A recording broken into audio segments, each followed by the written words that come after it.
8:11 right now. March Madness is in full swing, and with it comes a thrill of college basketball. And for many fans, the excitement of betting on the games. Millions of dollars get wagered each year. And while some lucky winners are going to win cash in big, well, there's still a bit of a catch because Uncle Sam wants a piece of the action, if you know what I'm talking about. We're joined by our friend Marty E. Martin Davidoff, who's a nationally recognized tax expert, attorney, and CPA with Prager Medicine Cranberry, a man who does not talk like I just spoke. Marty, thanks for joining us this morning. Good to have you on. It's great to be here. And it's not just millions, it's going to be over $3 billion in betting on the NCAA. And that's just the legal betting. Wow. And in the And it's Super okay to Bowl, bet, right? You just have to give Uncle Sam his cut. You can bet. it's okay to bet, and you're supposed to give Uncle Sam his cut. All income from gambling is taxable. And it's not, you can't necessarily offset your losses, and that's the problem. So explain what that's about because you've talked about this. If what if you itemize? If you itemize, can you show how much money you've spent, how much money you've lost, how much money you've won, and do it that way? Well, let's talk in the field of non-professional gamblers who are not in their own business. So basically, what you've got to do is you've got to report all of your winnings. Let's take a very simple example. Here in New Jersey, you go to Atlantic City every Saturday and you win $100, and every Sunday you go and you lose $100.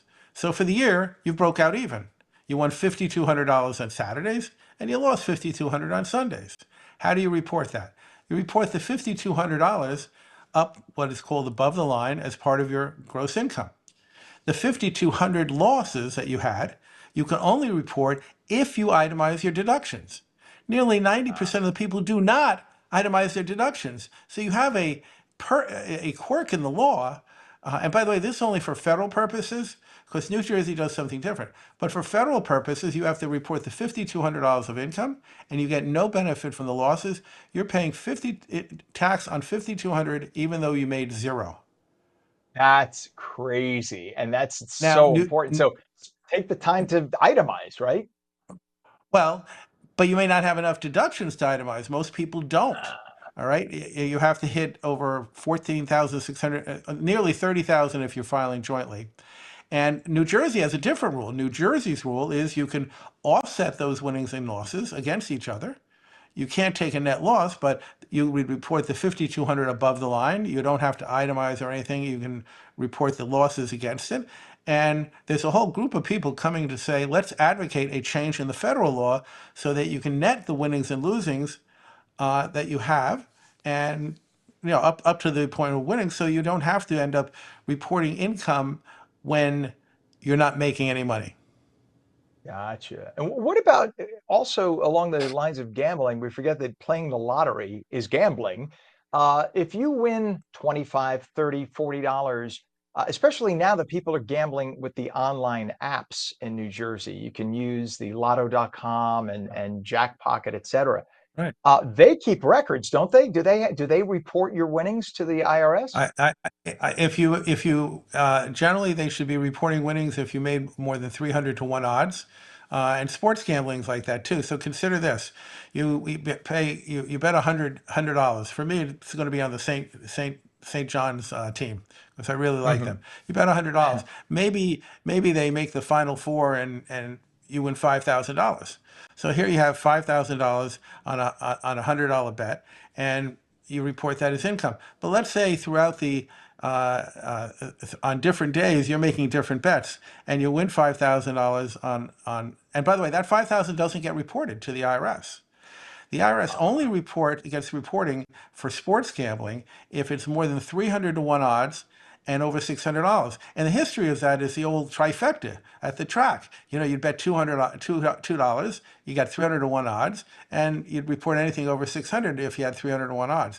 The reality is the law is there, but the reporting has not caught up with the explosion in sports gambling. And in the Super Bowl, 1.4 billion was bet in the Super Bowl.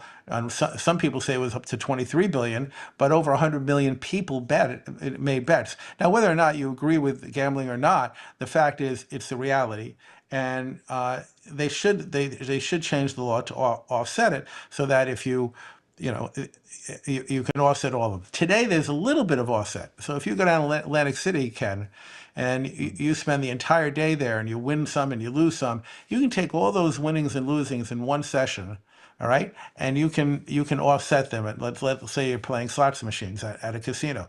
So you're at the casino, you play from 3 p.m. to 6 p.m., then you go take a dinner break, and you come back to the same casino.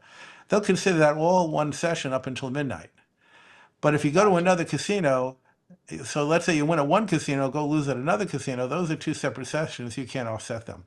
And the rules are very Interesting. complicated. And it's really easy. There's a bunch of us that are, going to Congress and saying, look, Democrats, Republicans, all of you, this is a win for the little guy. And this is the other thing. It's the little guy who gets hurt. The big guy who bets hundreds of thousands of dollars, he's going to have hundreds of thousands of dollars of winnings. He's going to have hundred thousands of dollars of losings. Clearly, he's going to itemize his deductions. But the little guy who doesn't get the benefit of itemized deductions, that's where it hurts. So a reform here that we're hoping to change will really help the small gambler, the occasional gambler, the person who may bet on the NCAA this weekend, and those session laws that I'm talking about. If you made 5 bets one weekend, or one night, those could offset. But if you make win this weekend and next weekend you lose, you can't offset those. You have to itemize them if you have sufficient. This is why you have to hire an expert. And we had this conversation last time. If you're going to pay 150 for, I don't want to mention one of the national chain names, spend $100 more or whatever and get a CPA, the real guy, like we have on our screen right now. I'm not suggesting I don't know what you charge, but I know what my guy charges.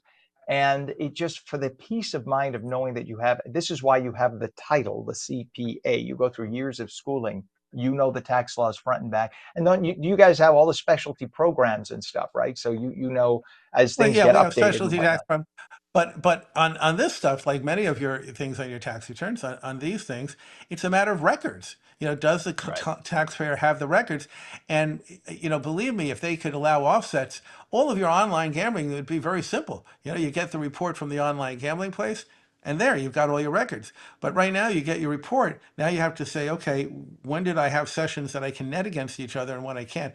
If they change the law, and maybe each of your listeners here, somebody knows a congressman, put them in touch with us, and we'll give them all the information. But it really is unfortunate, but keep good records, not just for sports gambling, but for your business. That's where it really comes out, Ken. Well, it's probably good then to, I always put everything on a credit card, not for the offset of paying, but so that I have a record and that I can go back and look at the credit card. I have the date, I have how much I spent, I can make the note, etc. And that's why especially anything business related, is always on the Yeah. credit card. So I have that record. This way, it's not just my word. It's not, yeah, I paid Joey $58 in cash. No, you have the credit card. The bank is not going to lie on my behalf. So E. Martin Davidoff, nationally recognized tax expert, attorney, and CPA with Prager Metis in Cranberry, New Jersey. Thank you, as always, for joining us. We hope to see you again real soon. Please. Great advice today. Yeah, great to be here, and I'll see you next week on another topic. You bet.